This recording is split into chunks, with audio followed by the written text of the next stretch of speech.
Death Whistles the Blues. This is a Jesus Franco movie released in 1964. I watched a review of this movie before making this video. The review said that in this scene, they are using fruit crates to hide drugs. But the beginning dialogue is not about that. The beginning dialogue is about their friends and family. And it is said exactly the way I said it. Friends and family. There's no further details because it's just like 30 seconds. Now that part is fine. But I actually like this because it's more with visual storytelling instead of dialogue telling us a scene before we see it. After a person gets knocked out, we see a fun jazz scene. This is probably one of the best scenes in the film because it's very chaotic and it's good at displaying the atmosphere of the film. George Roland is the villain of the movie, but most of the movie is about him and how he is gonna manipulate the world around him. As we can see in this scene, when he's on a diving board talking to his woman, and this is a casual conversation in a dangerous place. This is the kind of thing you look back at and think, why did I do this? He's a type of character that acts so charming that during dangerous moments, you don't feel like you're in danger, and that is a very well communicated in this scene. Wait, I'm actually wrong. This is not a character study film. This is not like this villain trying to manipulate people. This is stuff that goes into random directions and then goes back to the villain. We get a shot of this man having flashbacks to a person's death. Now, this man you think is gonna be in the city for the rest of the film, but it's actually not what happens. This is just a random scene. I guess this is showing the effects of the villain, what he has on the entire town, like the fact that his drug business has, like it makes people go out of trains and pass out. Jesus Franco's most used technique to fill up the runtime is to show the atmosphere of your environment with jazz music. That is what he does when he doesn't have a big story to tell. George Roland does do a good job at being charming in all these scenes, but the atmosphere is like adding something to his acting, which is supposed to make the film more interesting, but we're just left with a performance just trying really hard, with bare minimum writing that thinks it's not bare minimum. In this flirting scene, he's not being creepy.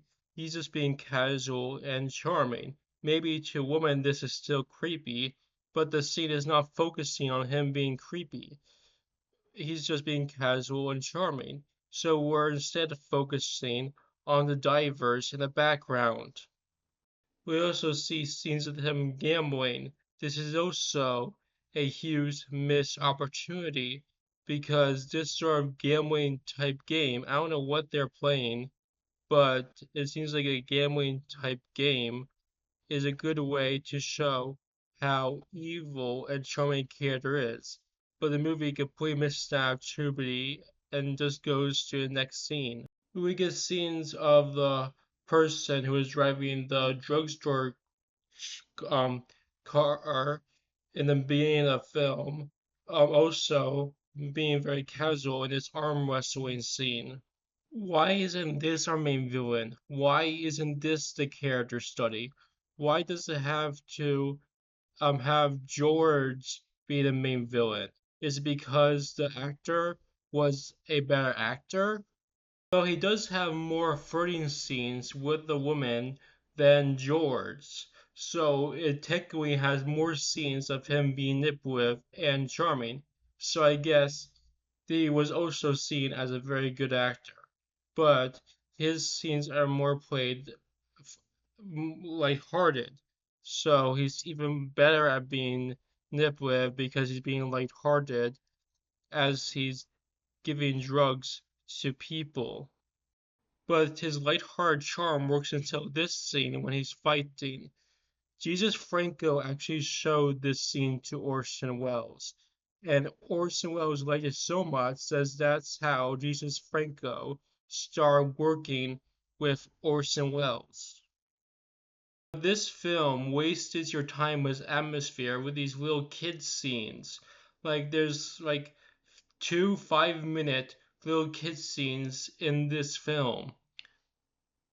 And even if it's not 5 minutes, like even though there's just one of them, it does nothing to make the noir atmosphere of the film better. It's just pointless.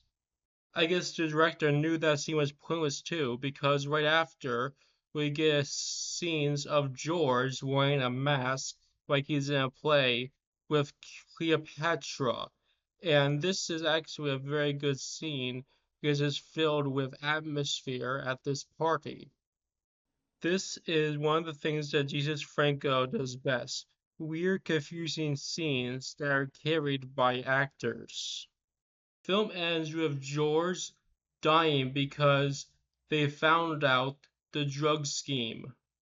So that's Death Witness to Blues. This movie tries to have two great performances, both being manipulative, and it does that with the atmosphere. Now that is a okay way of doing things, but your performances have to be really great, and the performances just aren't quite there. They're close, but not quite.